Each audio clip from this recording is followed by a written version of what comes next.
Let's preview the Sun Belt West quarterbacks. It's Locked On Sun Belt.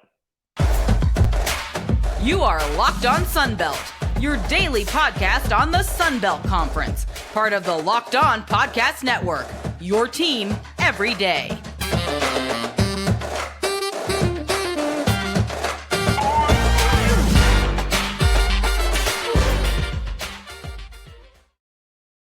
All right, welcome back to another edition of Locked On Sun Belt, your team every day. I'm your host, Dave Schultz. Apologize for the lack of episode, yesterday. Lots going on here. I will fill you in at the proper time, but things have gotten a little busy. I did put together, a little bit old as well, day 2 of South Alabama's spring practice.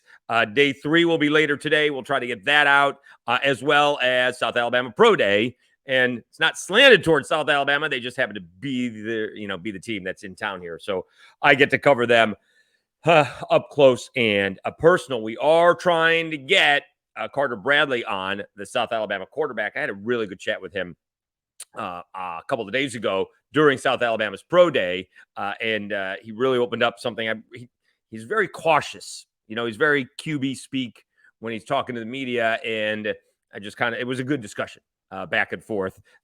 Really bright kid, and looking forward to having him on the podcast, hopefully. All right, let's talk Sun Belt West quarterbacks.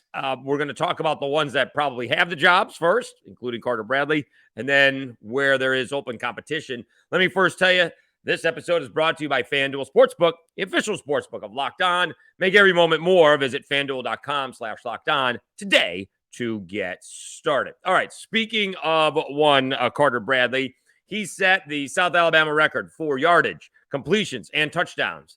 And he will be he's not going to be the X factor. He's going to be the factor. All right. And we've already been previewing the possibility that this could be one of those UCF kind of seasons, Cincinnati kinds of seasons. I'm not sure South Alabama is going to be quite good enough, or anybody's going to think they're going to be good enough to make the playoff. But there's no reason that, they go into Tulane and win. They take down Oklahoma State. And the way the polls work, right, they will be ranked at that point in time. And you go undefeated, they will be a top 10 team. All right. If it was the following year, they would be in position. Is it 24, 25? They would be in position to go to the playoffs, but that's a couple years away. So they have a shot at the New Year's Day Bowl, and not to put too much pressure on him, but it really is on Carter Bradley. They need to get off to a little bit better starts. He needs to be a little bit more consistent. Was really clutch last year. Almost pulled out the UCLA game. Probably should have, right? Almost pulled out the Troy game. Does fall way behind. Pulls out the game against Georgia Southern. Falls behind the Cajuns, pulls that game out, pulls out the game against a Southern Miss. So pretty good, but probably need to get off to a little bit more of a consistent, and I would also say explosive stuff. This offense for South Alabama, with the offensive line, although it's a new center, and the running backs, and the wide receivers, and the tight ends, this team should put up a bunch of points each and every game. And if one thing isn't working, they need to get to what is going to work. And it should work quickly. And a lot of that's going to be on Carter Bradley. He is for sure going to be the starting quarterback for South Alabama. And so far, if you saw the day 2 video that we posted from spring practice from South Alabama, that was the first guy that Kane Womack said looks really good in practice. All right. So South Alabama going with Carter Bradley. He's for sure the quarterback. All right. Now, where do we go? All right. Let's go to Troy and Gunnar Watston, because most likely Gunnar Watston is going to be your starting quarterback, right? He was the starting quarterback last year, got replaced, came back in, and had, even towards the end, kind of had up and down deals where he played really well against Coastal Carolina and didn't play very well in the bowl game, but made a couple of big plays, and they win the bowl game. So I presume heading into spring that Gunnar Watston is going to be the starting quarterback for the Troy Trojans. Now, we've got a long way to go. You got the whole spring to go. And then you go into fall camp. I would still think that Gunnar Watston is going to be the number one guy heading into fall camp. And so we shall see who challenges him. All right. You got this is from John Summerall. You got Tucker Gilchrist, who was apparently a chance to get the backup last year before they brought in Jarrett Dagey. You got Goose Crowder, Quade Hawkins, J.D. Sherrod, and Jamison Holcomb, Kelly Holcomb's kid, right? NFL quarterback. Jamison, a walk-on. So they got a nice quarterback room there, according to John Summerall. But I would think that Gunnar Watson, heading into the spring, is going to get the first shot, not only in spring, not only in fall, but to begin the season. All right. Now, that may change. It certainly changed last year, right? I mean, he started. Jarrett Dagey then came in. Then Gunnar Watson replaced Jarrett Dagey against South Alabama and made a huge third down. That was the biggest play of the game, honestly. It wasn't only the plays that South Alabama didn't complete, but it was Troy adding on to a field goal. They got the field goal to go up by 4, and maybe take some more time off the clock as well. And he made a clutch throw. So I'm sure. My belief is that Gunnar Watson is going to get the first shot for Troy. All right. Then where do we go? We talk about the Cajuns, the Raging Cajuns, and you got some guys banged up. Ben Woldridge, knee injury. He's going to be fortunate. He's going to be right around. Well, September is going to be 10 months from an ACL injury, from a knee injury. I'm not exactly sure what it is. I presume it's ACL. But it is one of those ligaments, and that's going to be 10 months is going to be the beginning of the season. So we'll see where he is, all right? So you figure Chandler Fields, who was the starting quarterback to begin with last year and also started the bowl game, is going to get first shot, all right? But you got Zeon Chris, who may be the more athletic quarterback. The more dynamic quarterback may be a better way of putting it. And he played well in the bowl game, and we'll see how much that carries over.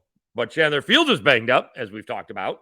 And so Chris is getting all of the snaps and more in the Cajuns' spring practices. So I'm going to say Chandler Fields is going to be the number one guy heading into the season. We'll see what happens when the season rolls around. All right. But now, right, we've gone over 3 teams. We got one guy for sure. You got Carter Bradley. It's probably going to be Zach Wilke. It's probably going to be Chandler Fields. Those teams don't know. All right. Then, I'm sorry. I said Zach Wilke. It could be that's Southern Miss. We'll do that now. All right. So we probably think it's going to be Gunnar Watson. We'll see. All right. Now, you know what? That's a good time to take a break. Okay. We'll come back. We'll talk Southern Miss. All right. Will Hall doing some good things, entering year number 3. All right. Going to a bowl game, winning the Mobile Bowl, the Lending Tree Bowl here in Mobile. But first, let me tell you a little bit about FanDuel.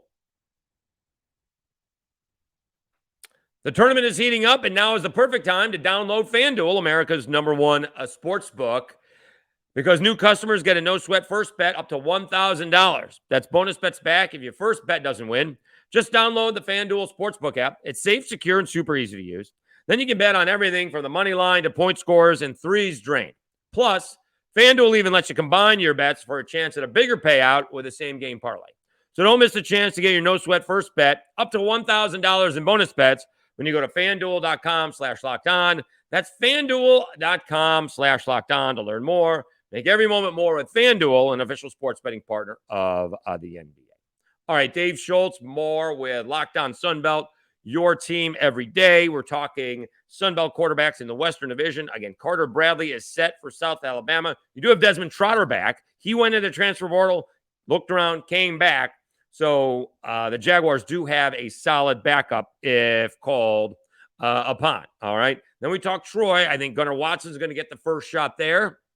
Cajuns are going to go with probably Chandler Fields. I'm going to guess. We'll see. All of this could actually, a lot could change if, when that transfer portal opens up again come the spring. So we'll see. We could have a whole different set of quarterbacks, and especially in the East. We'll see how that goes. All right, so Southern Miss, Zach Wilke has got to stop turning it over. All right, this could be decided, heading into the fall. Very easy. In fact, would not be surprised to see a Zach Wilke transfer. Ty Keys was supposed to be the guy. He did transfer, was going to go to my Orange, and then I think he ended up at East Mississippi Community College. But if Zach Wilke can't stop turning the ball over, it's a team killer. It really is. And you hear somebody like a Billy Napier with Levi Lewis, they just don't turn the ball over. I think they went like 5 games in 2021 without turning the ball over, and they finished 14-1, something like that, right? Or maybe 13-1. Let's see, they went 11-1 during the season and won the Sun Belt. That's 12-1, and won the bowl game. That was 13-1. Okay, so you just can't turn the ball over, and Zach Wilke does that too much. Okay, did have some clutch wins, but he's got to can't be having to turn over a game type of deal, right? You just can't. You got to be making better decisions than that. Challenging Wilke for the spot will be some transfers: Billy Wiles from Clemson and Holman Edwards from Houston. Again, this one could be one of those. We'll watch the transfer portal based on, we'll see what happens following spring over there in Hattiesburg. But my guess is that we'll see if somebody transfers out. All right. It would be interesting to see because 2 guys transferred in. No one's really challenged that whole thing. You can only transfer once before you have to sit out a year, but we'll see how that goes. All right. Again, Zach Wilke, the incumbent, it was supposed to be Ty Keys, but he's been banged up since he's gotten there. And we'll see if Zach Wilke can hang on to the position. All right. The most exciting potential quarterback, Malik Hornsby at Texas State, going with G.J. Kinney, the new coach from Incarnate Word, right? And so Malik Hornsby transfer from Arkansas. I would presume he's going to get the gig, right? He transferred in from Arkansas, young. I think he was true freshman last year at Arkansas, and he's backing up KJ Jefferson, and KJ Jefferson came back, so there was no room for him at least this year. And this is one of those things where, and G.J. Kinney wants to put his best foot forward about trying to make an impression, and we're going to light up the scoreboard. At the same time, I don't know if it's about this year for Malik Hornsby and Texas State. It's really about next season. Give G.J. Kinney 1 year and see what happens in year number 2. That's what I think. I would be surprised. I guess I wouldn't be surprised if Malik Hornsby doesn't start game 1. Put it this way. I wouldn't be shocked. Maybe a little surprised. I wouldn't be shocked. But I really think he's probably going to get the gig, right? That's why he came. All right. And we'll see if he's ready to play Division I. I know he went from the SEC to the Sun Belt, so obviously there's a little bit of a drop off. But it is the Fun Belt, and I'm looking forward to watching G.J. Kinney's offense, see what he can do against some of the better defenses, right? South Alabama, the Cajuns, Troy. I mean, some really good defenses in the Sun Belt's Western Division. But I would look for Malik Hornsby to be the guy.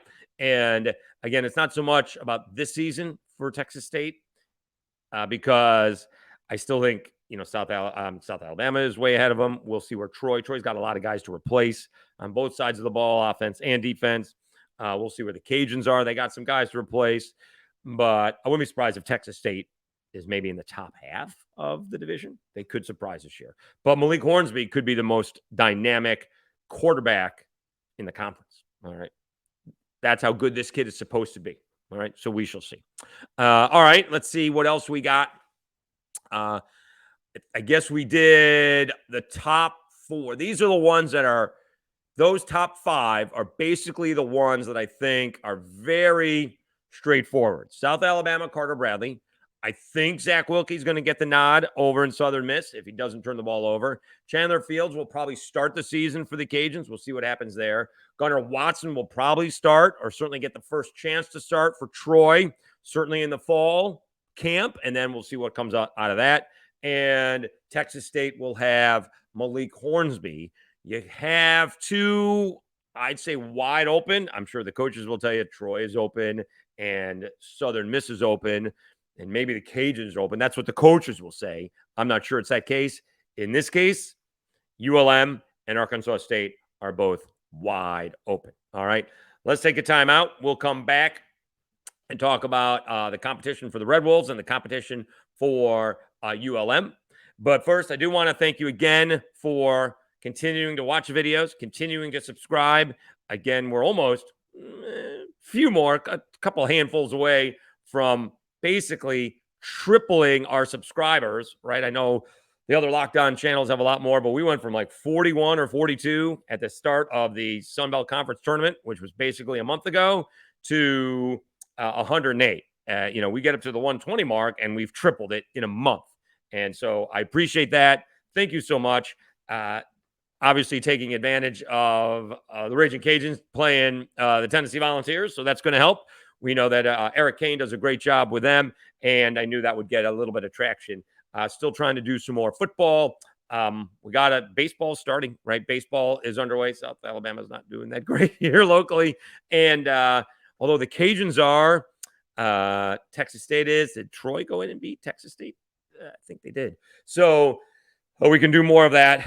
And maybe when it gets a little bit closer towards the end of the season, we'll talk some softball as well, although it's probably the Raging Cajuns, right, when it comes to softball in the Sun Belt. But I did want to thank you and everybody who's been watching. Do appreciate it. Greg, special shout out for you. You've been there from the beginning. So thanks very much. Continue to download and subscribe in YouTube. Well, subscribe in YouTube. If you see the video, like it, share it. Same thing on Twitter, same thing on Facebook. It is a big help. We will have some news here in the next, I'll say, week, probably. And I'll be glad to share it with you moving forward. All right. I'm hoping we'll just leave it at that. We'll have some news to share with you one way or another. All right. Let's wrap up our Sun Belt West quarterbacks. Arkansas State, right? That was DeAndre Francois. He's gone. And ULM, Chandler Rogers transferred out. Francois lost, he was done with college football. And Chandler Rogers was good. Could have stuck around, but he left. He transferred out. And so you have what I think is two blatantly open competitions, Arkansas State and ULM. All right, so ULM has Jaya Wright and Hunter Herring. Hunter Herring is actually was with the Cajuns. He transferred to ULM. Jaya Wright has kind of been all over the place. I guess he went to Northern Illinois. The coaching staff changed him to safety. He ended up at I think Florida Tech, and then I think they stopped their football program, and then he went to a community college, maybe Fort Hays in Kansas, and now he's with ULM. All right, and with Chandler Rogers there, Jaya Wright has been there. Hunter Herring is new. We'll see who gets a shot there. That is, I think, a complete open competition, and it'll be interesting to see. Coach Bowden had ULM going in the right direction. They may have faded towards the end of the season, depth, but Chandler Rogers was tough last year, and I guess this will be Coach Bowden's third season with ULM. Let's see if they can, I don't know about turn the corner, but get to the corner. All right, that's what you're looking for. With Arkansas State, DeAndre Francois is gone. You got Jackson Daly and Jalen Raynor. And it's time for Butch Jones to kind of step up. He's had a couple of good recruiting classes. They should be sophomores and juniors by now. And we'll see if some freshmen or some transfers can help along the way. But it has been tough sledding for Butch Jones and the Red Wolves for the last couple of years. So let's see who that quarterback is going to be. Again, it will be between Jackson Daly and Jalen Raynor. And we'll see who wins that out, okay? Also, as I mentioned before, let's keep an eye on the transfer portal. Once, I think it's in May, right? I know, Georgia State's already finished, right? They finished at the beginning of March, their spring ball, whereas, I think Alabama just started this week, right? They just started this week, the Jaguars started last week. And so you got a couple of months before the transfer portal opens up. And, I'm sure there's going to be lots of activity based on what these coaches are telling the kids, right? I mean, somewhere along the way, you got to be honest with the kid. You want to keep the kid, obviously, but also if he's not going to play, you got to let him know he's not going to play. And I think coaches are a little bit more brutally honest now. They used to hold him back, used to not make a decision who's going to be the starting quarterback in the fall until after the semester started, and then you couldn't transfer, which is kind of shady. But the coach is doing everything they can to protect the program. But now you got a lot. And, if one transfers out, you can get another guy to transfer in. So it's a little bit easier these days. But really, I think you got and haven't even looked at the East, but in the West, I think you have 5 teams that I don't want to say are set. Carter Bradley's really the only one etched in stone. Because if Ben Woldridge was healthy, he would be the starting quarterback for Louisiana, but he's not. So he would be the guy. So it is kind of between Chandler Fields and Zeon Crisp, but Chandler Fields is hurt. Zach Wilke is going to get the first shot. He's the incumbent. Gunnar Watson is going to get the first shot. And, of course, Texas State, Malik Hornsby is going to get the first shot, being a transfer in from Arkansas, whereas Arkansas State has a all-out quarterback competition, and so does ULM. So that's where we are. We'll come back tomorrow and look at the quarterbacks from the Sun Belt East. Cam Fancher is back for Marshall. Who is App State going to have? Grayson McCall, for now, is back with Coastal Carolina, and we'll go through the rest of the quarterbacks in the East as well. All right. Want to thank you very much for tuning in to Locked On Sunbelt. Again, we'll have a little bit of news probably next week is my guess. So thanks very much. This has been Locked On Sunbelt, your team every day. I'm your host, Dave Schultz. Have a great Wednesday, and we'll talk to you again tomorrow.